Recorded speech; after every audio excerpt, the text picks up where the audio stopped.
Greetings ladies and gentlemen, and welcome to this patch video for Thief Lord from the website Royal Road. This patch video will contain chapters 31 and 32, and as always I hope that you enjoy, and if you do and enjoy my other work, then please consider becoming a channel member and help support the channel. Chapter 31, Army of Thieves. I really needed that job. The heist really took the oomph out of me.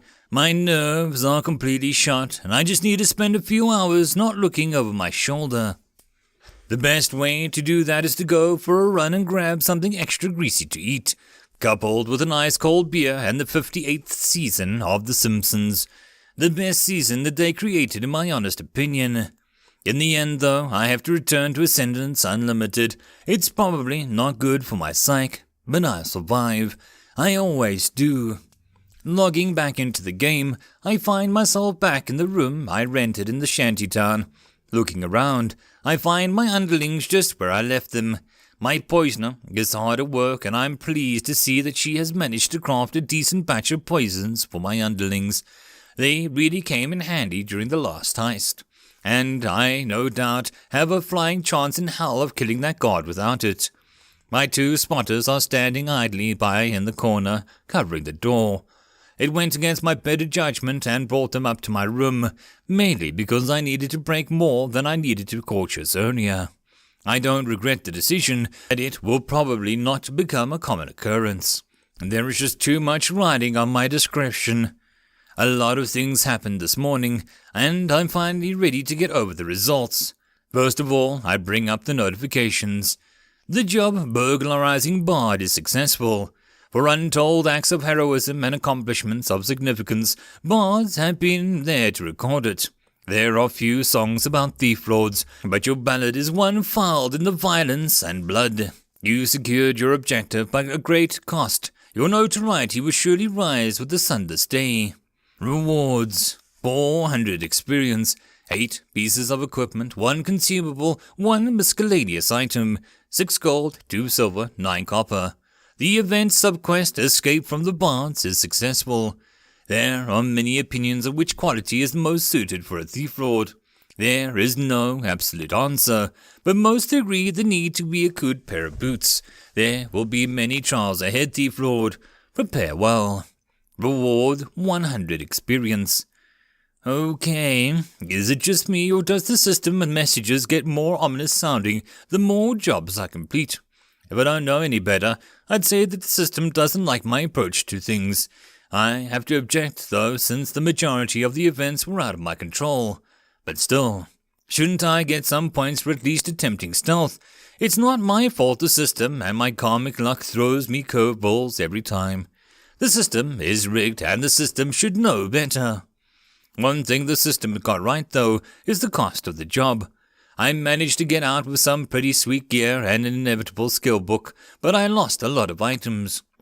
Everything that my 3 underlings looted in the storage room was lost upon their deaths, and whatever the beggar managed to lift from the dead guard is probably lining some lucky player's pocket right now.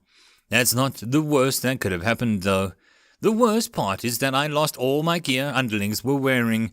It's over 20 gold worth of equipment, and that stings deeply. In the end, though, I still came out ahead, so it's not like I'll cry myself to sleep anytime soon. Anyways, I'm back in the game now, and the job was a pyrrhic success. That means it's time for me to partake in the spoils. After killing the guard, and the huge experience gain I received was staggering. It's unbelievably lucrative, actually. The way the experience gain works in this game is based on 2 things: the level discrepancy between the 2 opposing sides and the sheer number of people involved in the takedown. The majority of the experience I gained can be written off as a guard being 15 levels higher than me. That's 4 times the level that I had. There's no wonder my gains were so astronomical. The other factor is the number of people in the party. That's where being a villain shines the most. This game is inherently a group-oriented game, which means for most fights you need the cooperation of other players to win. If you share a kill, you will also then have to share the rewards. So, when I'm playing as a thief lord, My underlings are considered as an extension of myself. That means the game system recognizes me as a solo player. That means that I get a whole pool of experience and loot for myself, which is why I have the potential for leveling faster than other classes by grinding alone, as well as getting huge material gains from killing things. If it hadn't been because of the huge demerits of dying and the severe lack of healing options, there would probably be villains running all over the place. After killing the guard, I gained enough experience to reach level 7, coupled with the rewards for finishing the job and the subquest, and I'm already over halfway on my way to reaching level 8. That's not what excites me the most though. Nope. What I've already been waiting for is equipping my new stuff. I open up my inventory and start equipping all my newly acquired gear, taking a moment to appreciate each piece as I put them on. The pieces of armor look good, almost a bit too good. The leather is a light brown and the exotic oils give it an extra shine to it. The stitching is made out of fine golden threads and the patterns are embroidered to look like a piece of art rather than have practicality in mind. It doesn't help that my hat has a gigantic feather sticking out of it, reminiscent of an ostrich. Unlike the majority of gear low-level players wear, these are all expertly crafted items. They are all made with a style and a showmanship in mind. These are definitely pieces made for a bard, which makes it kind of awkward for a thief lord to wear, since, I don't want any attention drawn towards me. The wooden loot I wield is a cherry on the top, completing the image of me being a low-level bard. Yeah, I look suspicious as hell, don't I? Who the hell would believe a trap maker would spend this kind of money on gear that doesn't really give any benefits to my profession? Sure, some people could think I'm an eccentric rich kid who only cares about looks, but that would only draw the interest of even more parties. Stupid rich people are prime targets for scams, jealousy, and other means of exploitation after all. I bring up my stats and check out the stats again. Status: Name Ryan Staverton, Class Thief Lord, Trap Maker.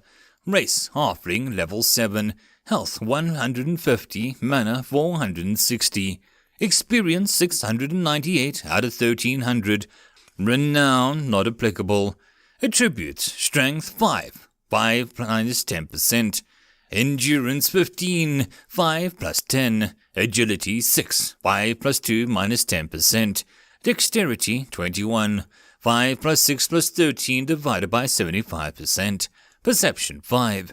Intelligence 46, 5 plus 54 divided by 75%. Wisdom 6, 5 plus 1.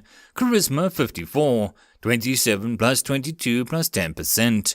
Luck 13, 10 plus 2 plus 10%. Unassigned attribute points 6. Equipment: Weapon: Dented spruce loot, uncommon, 2 to 4 blunt damage, plus 4 charisma, plus 2 dexterity, require level 6, contraband. Offhand, not applicable. Helmet: Feathered cap, uncommon, 15% physical resistance, plus 3 charisma, plus 1 wisdom, requires level 6, contraband. Neck: Amber necklace, rare, plus 4 charisma, requires level 3, contraband. Shoulder: Embroidered leather pauldrons, uncommon, 15% physical resistance, plus 2 endurance, plus 2 charisma, requires level 6, contraband. Chest: Embroidered leather chest, uncommon, 20% physical resistance, plus 4 endurance, plus 3 charisma, requires level 6, contraband. Hands: Embroidered leather gloves, uncommon, 15% physical resistance, plus 3 dexterity, plus 1 charisma, requires level 6, contraband. Ring 1, engraved silver ring, uncommon, plus 2 charisma, requires level 3, contraband.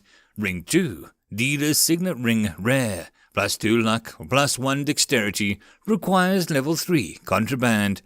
Legs: Embroidered leather greaves, uncommon, 20% physical resistance, plus 4 endurance, plus 2 charisma, requires level 6, contraband. Feet: Embroidered leather boots, uncommon, 15% physical resistance, plus 5% movement speed, plus 2 agility, plus 1 charisma, requires level 6, contraband. Special: Villain's Mask, class, unique, soulbound. While wearing conceals your name but reveals your true class upon death. Wow, those numbers are just... wow. I don't care how suspicious I look anymore. These stats are insane for my level. There is no way I can just discard this gear when I look up these bonuses. I had a feeling this would happen at one point or another. Luckily, there is a solution. I just hope that I could postpone it for as long as possible, as doing it right now might become a death sentence. Before I chose to play as a fake trap maker, I looked up tons of ways to help conceal myself better. One idea sprang to mind by complete coincidence. This game, like countless games before it, offers the possibility of getting cosmetic upgrades to their gear. This upgrade means that people can change the look of the gear that they are wearing into something that looks different, without actually changing the gear or losing their valuable stats. This is a feature often used in the past since most gear, good as they may be, sometimes looked horrendous, truly and utterly disgusting in some cases. The solution to this problem is offering a way to pay for cosmetic changes to your gear. This doesn't really improve the efficiency of your gear, but you can change the look of it into something that's a little bit more aesthetically pleasing. Or in my case, something that doesn't look quite so, bawdish. Sure, I could go around and tell everyone I used a cosmetic upgrade to my crappy gear, but since a complete overhaul costs 30 gold coins, most people would just consider it a waste of money this early in the game. For me, though, this might truly boost my alias as a trap maker if I only change my gear to look more common in crafter's gear. This way I could look far more inconspicuous while still retaining all the gear value from the bard set. The downside to the cosmetic upgrades, though, is that it really only work in safe zones, and I need to enter the specialized shop to get changes made. The problem here is that the cosmetic shops is located in the market district, which is commonly known as the player's central station. Heading in there without my perception defenses up is incredibly risky, but it's not completely impossible. It's a big risk to take, but it will be worth it in the end. All of Draenarisis is considered a safe zone, which means the disguise will always be active, and I have no intention of leaving the city in the foreseeable future. It's totally worth it. Before all of that, though, I should perform my favorite activity. Yep, you guessed it, it's time to recruit a whole army of underlings. With a charisma tribute of 54, I can recruit 3 new underlings. Even more, if I decide to allocate only my 6 unassigned attribute points into charisma, I was planning on assigning all the new points to luck to prepare for the future. But it actually would be kind of silly to not allocate a single point to charisma, as I only need 1 more point to recruit another underling. That's a given. It's really tempting just to throw the remaining 5 in there as well. I don't have a lot of skills that benefit from luck yet, and I do plan on spending my latest skill points and the next one getting into the trap maker sub-skills. It will therefore be a while until I can pick up any more luck-based skills. I don't need much luck yet, but I suppose I need to keep my future development path in mind. My luck stat is hard to increase outside of level ups, as there isn't much gear out there that grants the luck attribute. If I overinvest into charisma now, I might suffer for it later.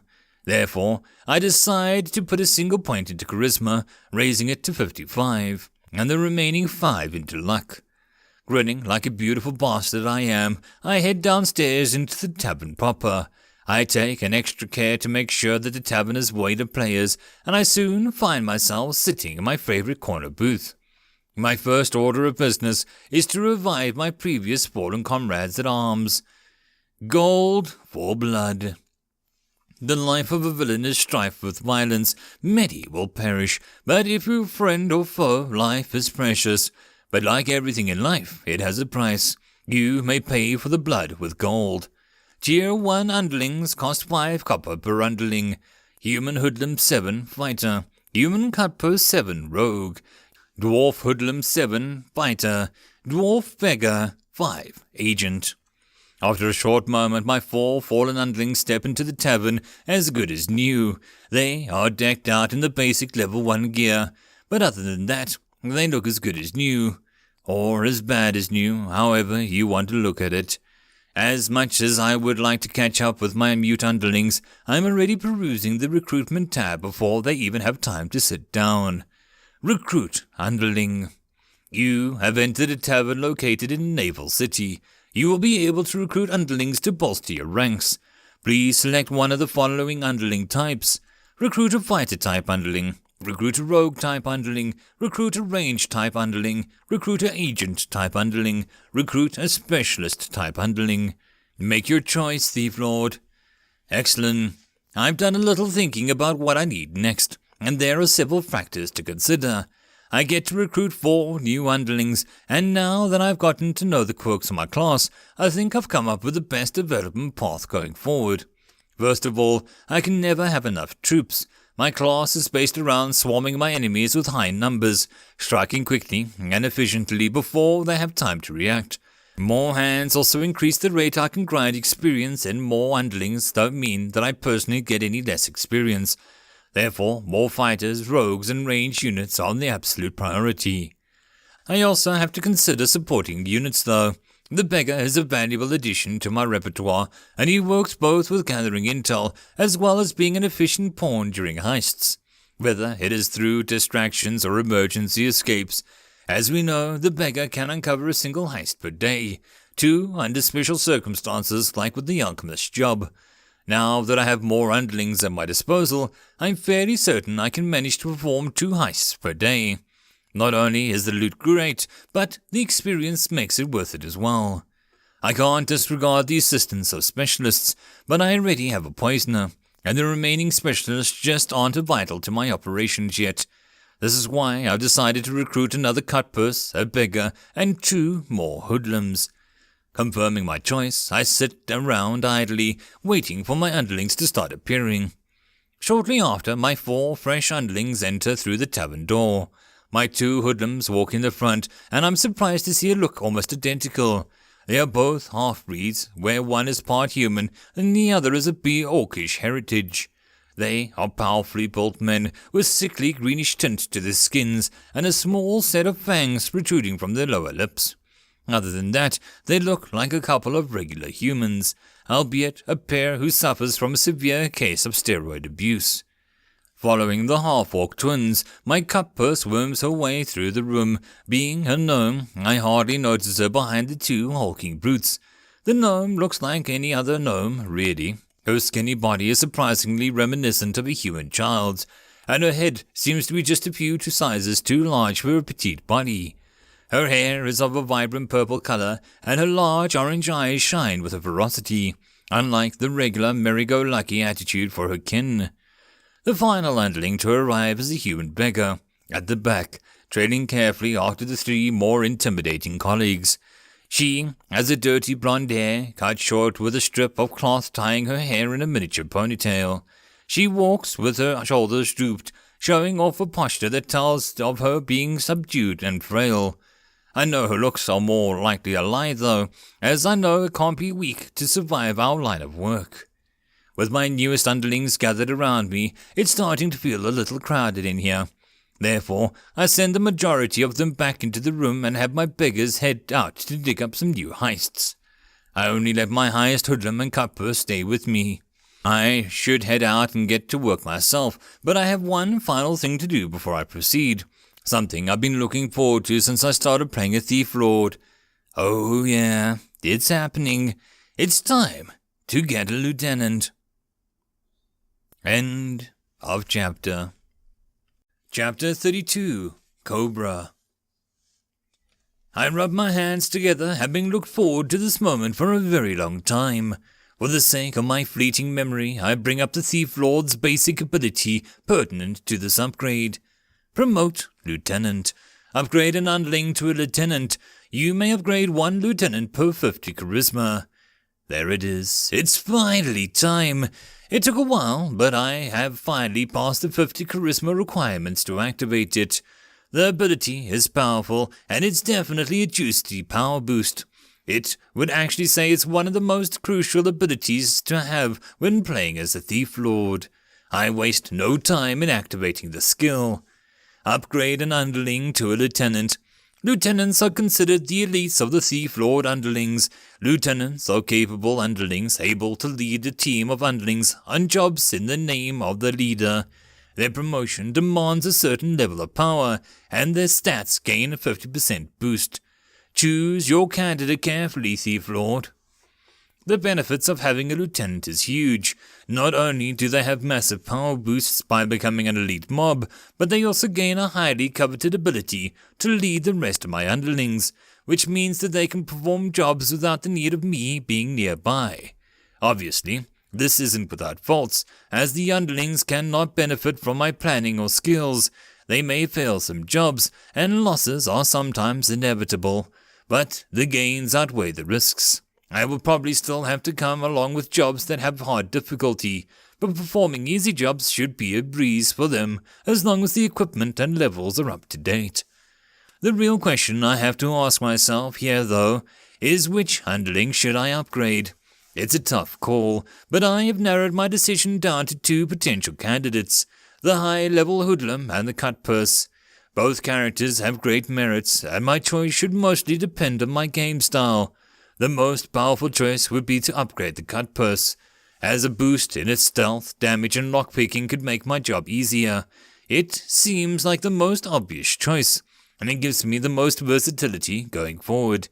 The only thing holding me back is the potential powerhouse my hoodlum can become.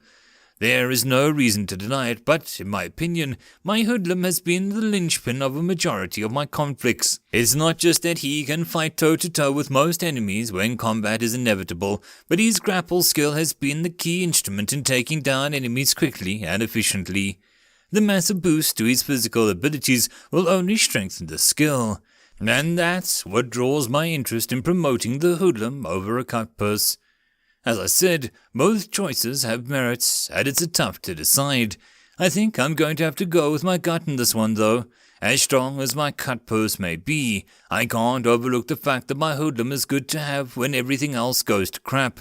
In my experience, everything goes to crap at one point or another. Having a designated plan B not only soothes my mind, but also it is the most logical choice in the long run. I need to be protected at all costs. My hoodlum is the best option for that. With my mind made up, I select my hoodlum, watching the system do its thing. You have promoted Hoodlum 7 into a lieutenant. Would you like to name your lieutenant? Warning, all choices are final. Smiling, I opt to select the name of my underling. I spent a fair time during my off time thinking up a suitable name, and let me tell you this, naming stuff is one of the hardest things that you can ever do. I don't envy the parents of multiple children. Their struggle must have been real. Selecting a fitting name isn't easy, but I think I've come up with something suitable. Since I'm a thief lord, which means I am basically a master of thieves and assassins, it's only fitting that my underlings live up to the style of life. We're sneaky little bastards, but we're also dangerous, especially with the addition of poison. There is also the fun and fitting saying that I've always liked, which I find pretty ironic in this setting. If you want to kill a snake, then you have to chop off its head. Human Elite Hoodlum, Cobra 7, Lieutenant, Fighter, HP 360 out of 360, Infamy Tier 1. I whistle in satisfaction. That's one hell of a boost in power. East will most surely come in handy in any future brawl. Nevertheless, even with all these boosts to his power, they pale in comparison to the one aspect of promotion that I've been looking forward to the most. Can you guess it? No? Well, it's the one thing that wasn't mentioned in the lieutenant description. It has been 3 months since my last opportunity to scratch this itch, and the moment has finally come. With one hell of a wide grin, I set my eyes on my new lieutenant. Welcome to the team, Cobra. My hoodlum, or should I say Cobra, meets my gaze. He stares at me intently, his eyes shining with intelligence. With a toothy grin, he guffaws. Glad to be here, boss. I snort, grinning from ear to ear. Finally, after all this time, I have someone to talk to. If I'd been a little bit more sentimental, I might actually wipe a tear from the corner of my eye. These past 3 months have been really lonely. It's tough having no one to talk to. The human psyche was never meant to be antisocial for this long. Sure, Cobra isn't a real person, but with an upgrade to his artificial intelligence, he might as well be. Artificial intelligence has come a long way in these past decades, and some may argue that they should be considered individual sentient beings. I don't really get too caught up with the ethical debates about the matter, and frankly, I don't care.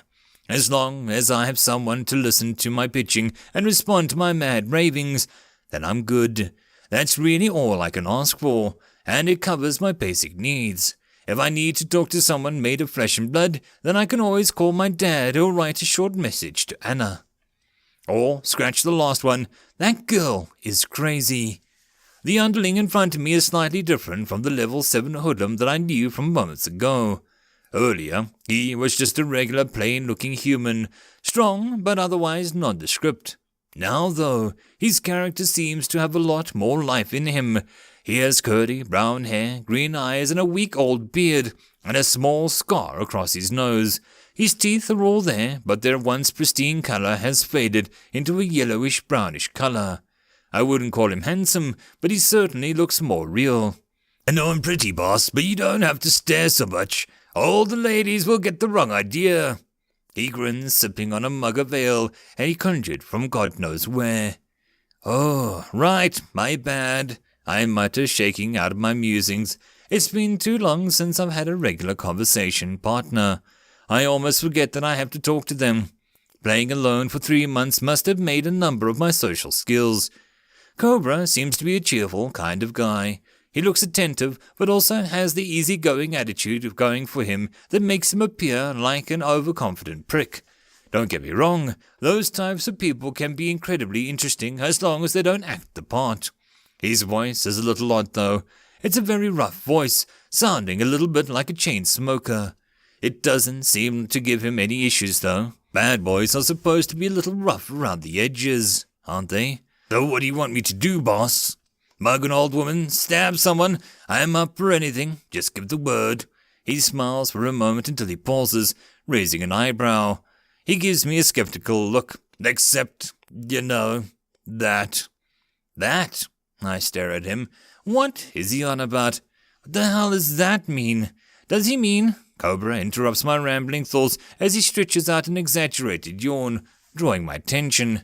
When his arm drops, his right hand moves down to his torso, coming to a rest over his crotch. I blink twice in confusion until the realization hits me. Oh, I pinch the bridge of my nose. He's that sort. Dude, what the frick?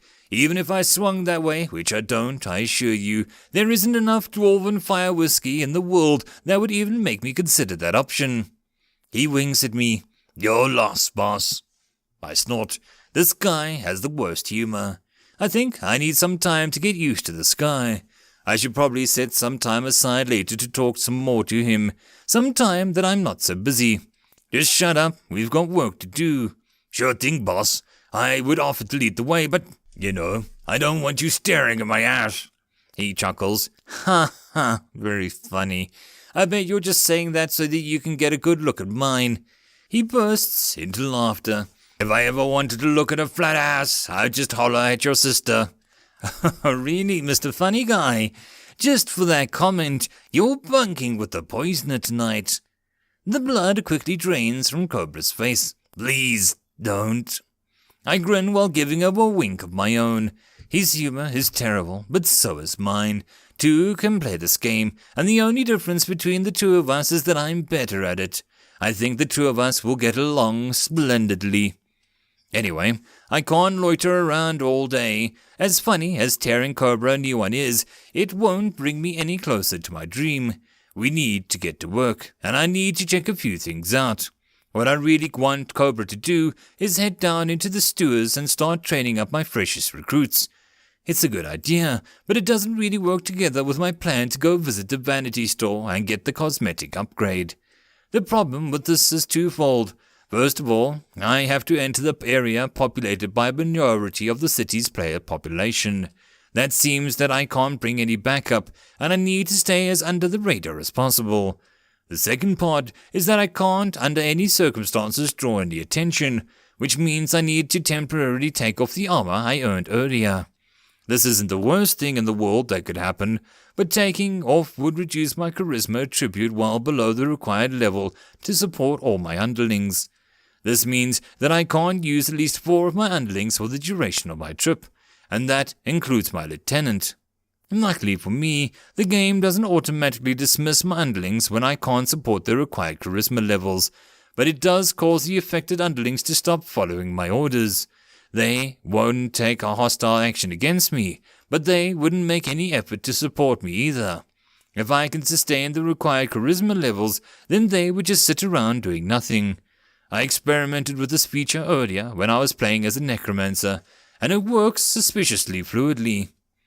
I want to prepare as well as I can for my endeavor though. The first thing I do is stash my extra underlings inside my room upstairs. Next, I take off all my useful armor, storing it in a jewelry box container that I looted during my first heist. This way, I can at least save my 10 most precious items safely if I end up dying and have to recreate my character. Otherwise, everything that I own will automatically disappear a short time after my character is deleted. It's a harsh feature, but it's also necessary so that I can just re-roll a new character and easily regain all my lost items in a rented room if something goes wrong. The game insists on an element of risk after all. As soon as my most precious items are off, my underlings start losing their focus. Their obedience and attentive gazes sort of fade away and the underlings just slump down into a corner, lazing about. Cobra and the 2 half-orcs actually start up a game of dice, none of them bothering to acknowledge my presence. It feels kind of weird, but that's how the game works, I guess. Besides, this is only temporary. I'll be back in an hour, hopefully, and everything will be back to normal by then. Before I leave, I decide to take back my poisoner's apron. Well, I still have my own apron from earlier. Hers is part of an item set. This means they cover several item slots, which actually makes it cheaper for me to use as a template for the cosmetic upgrade. I have to save money where I can, after all. With my business taken care of, I put on a crappy starter equipment and head outside, taking a short moment to hide the jewelry box inside the nearby warehouse before I turn my nose north towards the market district. I take my time making my way north. I stay off the main road, keeping the alleyway wherever I can. I don't meet many players until I reach the market district, and I actually had to utilize my calm spell a few times on my way when I accidentally ran into a pair of hostile hoodlums. All in all, the trip was rather uneventful. The market district is a perfectly circular district which slopes downwards from the edges towards the center. It sort of looks like a giant funeral, really. The game's inbuilt Wikipedia says it's built because the town was built on an old open-pit quarry, but that hardly matters. The sight below me now is truly mesmerizing. The district is artistically built, with 6 main roads leading from the edges of the district and coverings at the center. The center of the district is where most important buildings are located, which is mainly the guild bank, the auction house, the money exchange office. My chances of reaching those buildings without getting spotted is less than 0, so I quickly discard the idea. The remainder of the market district is made up of a set of sub-districts, of quarters if you may. The arms and armor quarter is northwest, alchemical and enchanter quarter to the northeast, and the general stores to the southwest, while the southeast is where the majority of the taverns and miscellaneous shops that don't fit into any other quarters are located. There is also a bunch of other utility buildings scattered all over, including NPC housing and lodging, so there is plenty to see and do around here. This district may be the smallest of all the districts, but that doesn't mean that you can't see it all under an hour. The vanity store I'm looking for is situated in the southeastern corner, so I likely don't have to travel far. The bad part is that the quarter is the most player-dense area in the entire district. Since this is the quarter with the taverns, this is naturally where all the players go to leave their characters overnight. Or is it overday? Meh, I suppose it doesn't matter. While most players usually don't log in or off around noon, it's still a steady stream of players walking everywhere. My best bet is to quickly locate the shop, enter it, and then leave while crossing my fingers and hope that no one casually throws an inspect my way. I start my trip to the quarter. I take my time walking from alleyway to alleyway, making certain to scan the streets for any high-level players as I go.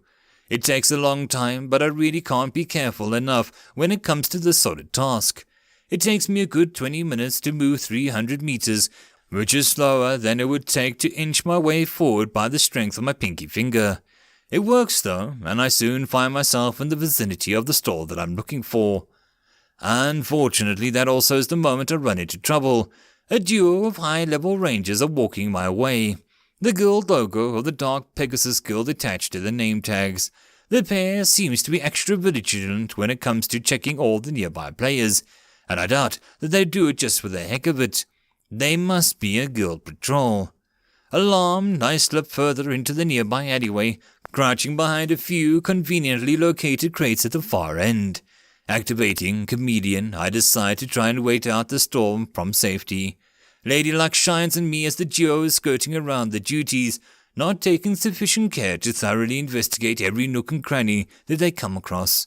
I can relate to the sentiment, but their sloppy work ethic is what ultimately prevents them from catching me.